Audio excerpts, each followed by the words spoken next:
नमस्कार। मैं रविकांत गुप्ता। मध्य प्रदेश में वर्तमान में एक गजब की लोककारी कल्याणकारी सरकार है। हम अतिथि शिक्षक पिछले 18 वर्षों से सरकारी स्कूलों में अपनी सेवाएं दे रहे हैं और इन 18 वर्षों में पता नहीं कितने बच्चों को पढ़ाकर हमने डॉक्टर, इंजीनियर, बड़े बड़े पदों पर पहुंचा दिया। लेकिन हमारा जो अनुभव है, 18 वर्षों का त्याग है, उसे बिल्कुल शून्य कर दिया गया सरकार की ओर से। आज 1 वर्ष वाला हो चाहे 18 वर्ष वाला हो, सब समान है। ताला खोलने से लेकर बंद करने तक की पूरी जिम्मेदारी हमारी होती है। गांव खड़े की स्कूलें ऐसी हैं, चाहे एसआईआर हो, चुनाव प्रक्रिया हो या अन्य कार्य में लगे हुए कर्मचारियों का कार्य भी हम लोगों ने किया। साथ में पूरी उस टाइम पे स्कूलों का संचालन भी हम लोगों ने किया।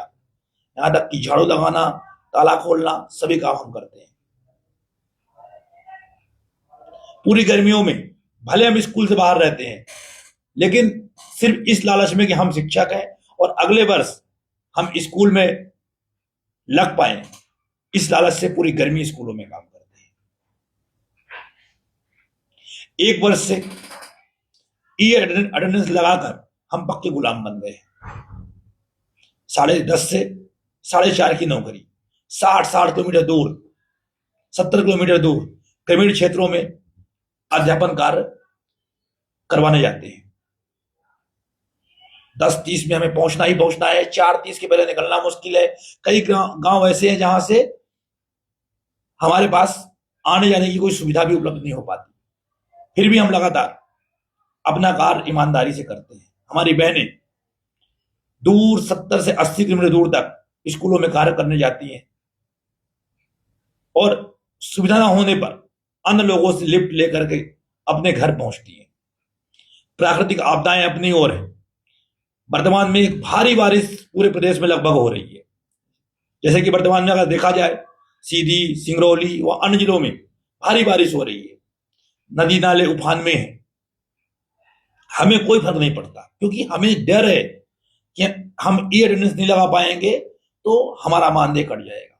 एक तरफ सरकार कह रही है कि अगर कहीं ऐसी सुविधा दिक्कत हो रही है कि नदी नाले उफान पे है, तो अपनी जान जोखिम में ना डालें, अपने प्रभारी को लिखित में आवेदन प्रस्तुत करें, आपका मानदेय नहीं काटा जाएगा। लेकिन हमारे लिए कौन सा नियम है?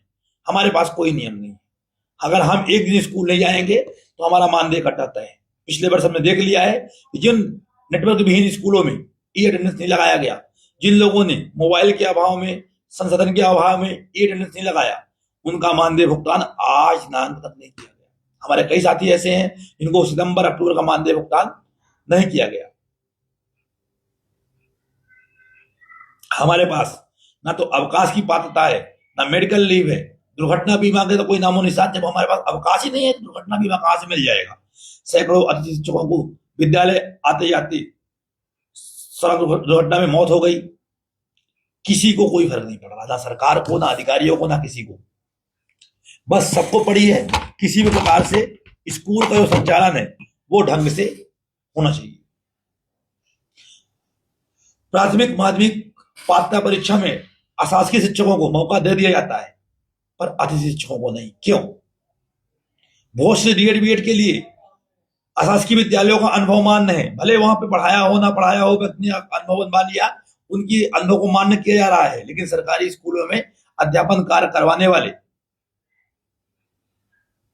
अतिथि शिक्षकों का अनुभव भोज के डीएड बीएड में मान्य नहीं है।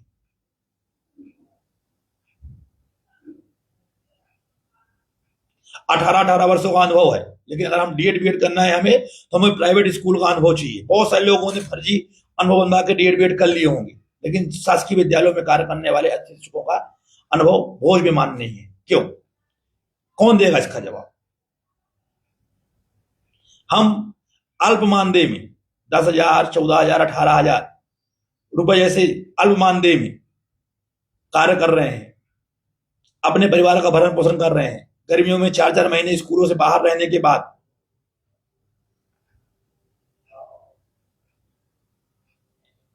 हमें उम्मीद होती है कि हम स्कूल में लगेंगे और 1 महीने 1.5 महीने तक वही प्रक्रिया से जूझते हुए हर वर्ष अपनी योग्यता का परीक्षण देते हुए हम स्कूलों में कार्य करने के लिए परेशान होते हैं और अंत हमें नियुक्ति मिलती है कितने दिन के लिए, 10 महीने के लिए। फिर हम बस लग जाते हैं सुबह से 10 से 5 की ड्यूटी में बिना किसी सुविधा की। एक तरफ हमें डीपीआई से कहा गया था कि आपको 5 तारीख तक हर हाल में मानदेय भुगतान करवा दिया जाएगा, लेकिन आज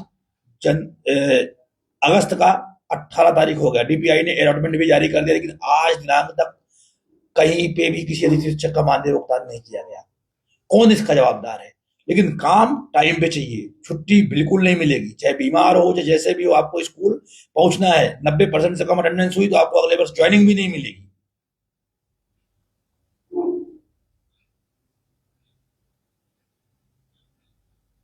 हमारे मानदेय को छोड़कर सब चीजें टाइम पर होनी चाहिए।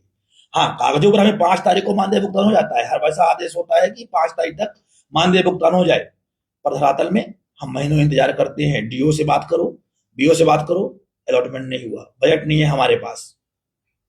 और लोग शिकायत क्यों नहीं करते? क्योंकि दुर्भावना से, हटाने के डर से लोग मानदेय तक का मांग नहीं कर पाते। धन्य है मध्य प्रदेश सरकार।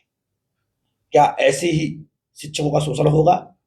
जो लाखों शिक्षक हैं, स्कूलों में पढ़ा रहे हैं, कैसे कैसे वो अपना जीवन यापन करें? कैसे मानसिक रूप से प्रताड़ना से वो अपने आप को बचा सके? अभी भी लगभग हमारे पुराने साथी लैब वाले हैं, कई लोग हैं जो ज्वाइनिंग के लिए स्ट्रगल कर रहे हैं। बीते 1.5 से 2 महीने बीत चुके हैं, स्कूलों में शिक्षक नहीं पहुंच पाए हैं। कई पदों को होल्ड रखा गया है कि नए शिक्षक आने वाले थे, वहां पहुंचे नहीं, ट्रांसफर होने वाला था, अभी तक वहां हुआ नहीं, लेकिन अभी तक कोई भी शिक्षक वहां पे नहीं पहुंच पाया।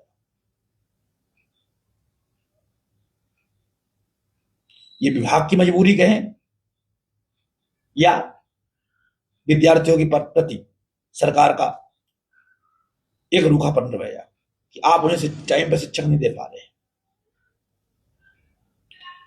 हमारे असली शिक्षक तो बेचारे परेशान हैं ही, ये बच्चे जो भविष्य, कल के भविष्य बनेंगे, वो ही परेशान है। सरकार से आग्रह है कि हम भी इंसान हैं, हमारे ऊपर भी कृपा करें और हमारे साथियों को कम से कम थोड़ी सी सेवा सुरक्षा तो दें। आप काम लीजिए, कोई दिक्कत नहीं है, एक सम्मानजनक मानदेय, कम से कम छुट्टियां। हमारी बहनें अगर प्रेग्नेंट हो गई हैं तो उन्हें नौकरी छोड़नी पड़ती है, क्योंकि हमारे पास अवकाश नहीं है, कोई भी प्रचार आपका इंतजार नहीं करेगा। कोई तो ऐसी व्यवस्था बननी चाहिए कि हमारे सभी साथियों को इसका लाभ मिले।